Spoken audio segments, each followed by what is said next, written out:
Happy Friday, ladies and gentlemen. Today I share with you a very exciting journey, one that I've been anticipating for a while. Today I begin a series of videos that navigate a subject that both intrigues and vexes many a musician. It's a foundation for all performers, whether they know it or not. It's required for all students who study music in college, and it helps us understand why music is written the way it is. Today we begin to explore music theory.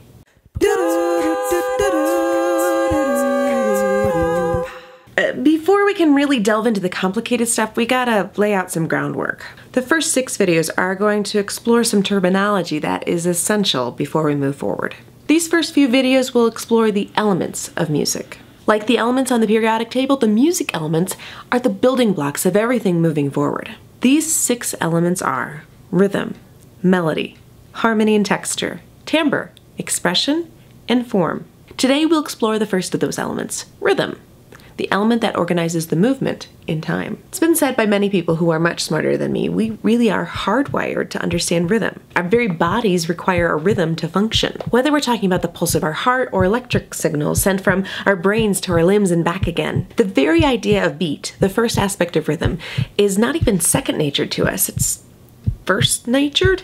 Our bodies are keeping a steady pulse all the time, thus we are keeping a steady beat all the time. In music, beat is a steady pulse that is ever present. Take this piece for example. This is Symphony No. 94, also known as the Surprise Symphony by Haydn. In this section of the music, the pulse is quite obvious to us.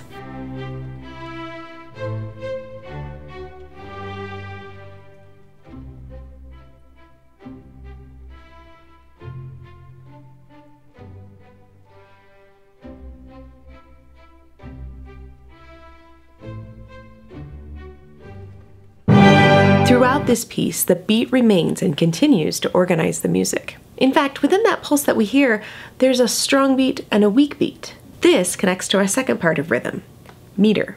Meter has to do with the way beats are organized into groups. The most common forms of meter are duple and triple. In duple meter, we hear the music organized into groups of 2, like Haydn or Achy, Breaky Heart by Billy Ray Cyrus. Burn my clothes when I'm gone. Oh, you can tell your friends just what a fool I've been, and laugh and joke about me on the phone.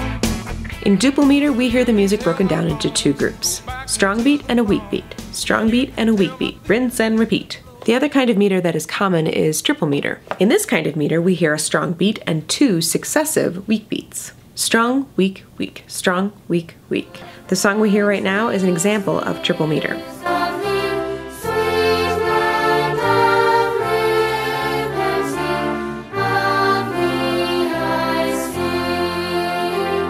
Strong, weak, weak, strong, weak, weak. Meter is all about the groupings of beats that we hear. The next important term under the umbrella of rhythm is tempo. Tempo has to do with the speed of the beat. Tempo for some songs can be fast, like this piece, Right Round.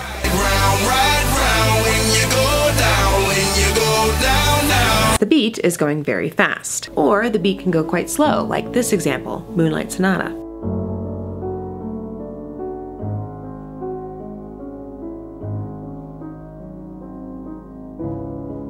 While many pieces of music aim to keep the beat steady and consistent throughout, it's not totally unusual for the tempo to speed up or slow down by the end of the song. For example, Mrs. Train by They Might Be Giants gradually speeds up until the end of the song. I expect that it doesn't matter to Mrs. Train. Being patient and taking your time are things the train can understand, and I'll be happy when I finally take her hand. There's never been a train like this before. Someone's got to be the one at the head of the line to first. Kind of like a train? Meh. As for tempos that gradually slow down, that kind of tempo is usually reserved for the end of the song, like Visions of Love by Mariah Carey. Oh, that you turned out to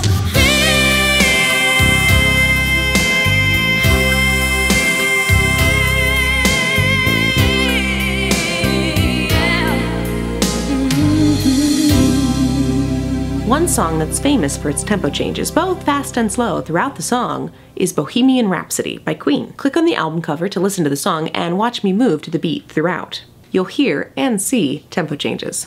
There are two ways musicians like to talk about tempo. One is through Italian markings, like allegro, andante, and adagio. Allegro! See the sidebar for the common markings and their meanings. The other is BPMs, or beats per minute. Basically, in 1 minute, how many steady beats occur. 60 BPMs would be the length of 1 second. That's pretty slow for most music. 120 BPMs is a common dance beat. 120 means there are 2 beats for every second.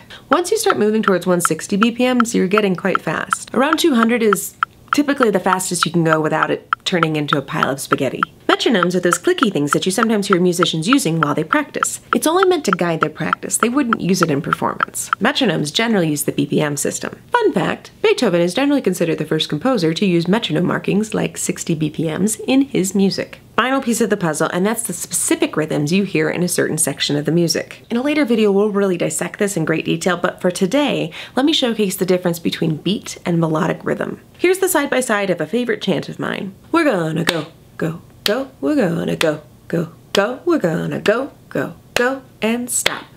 We're gonna go, go, go, we're gonna go, go, go, we're gonna go, go, go, and stop. All of these concepts function as part of the rhythmic element of music. Soon, we'll explore the next element of music, melody. But for now, a haiku. Beat, meter, tempo are all pieces of rhythm. Oh, I've got rhythm.